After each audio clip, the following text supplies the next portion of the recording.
भाई आप इधर हो ना, इधर इधर हो जाओ, आप इधर हो जाओ, आप इधर हो जाओ। अच्छा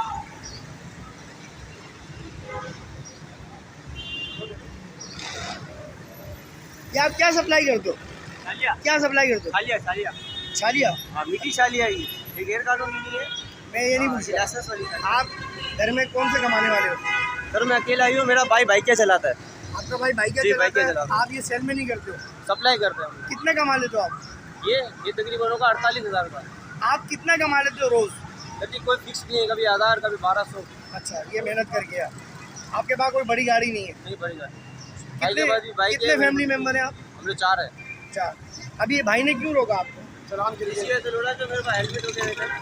सर मेरी दरख्वास्त है आपसे, सर ऐसे छोटे लोगों को छोड़ दिया करें, महंगाई बहुत है, महंगाई बहुत है, इन लोगों को पकड़े, सबको पकड़े, महंगाई बहुत है, महंगाई बहुत है, ये अपना किचन में छोड़ दिया। और बताओ सर, बड़ी मेहरबानी आपकी, बहुत मेहरबानी, बहुत मेहरबानी, जज़ाकल्लाह।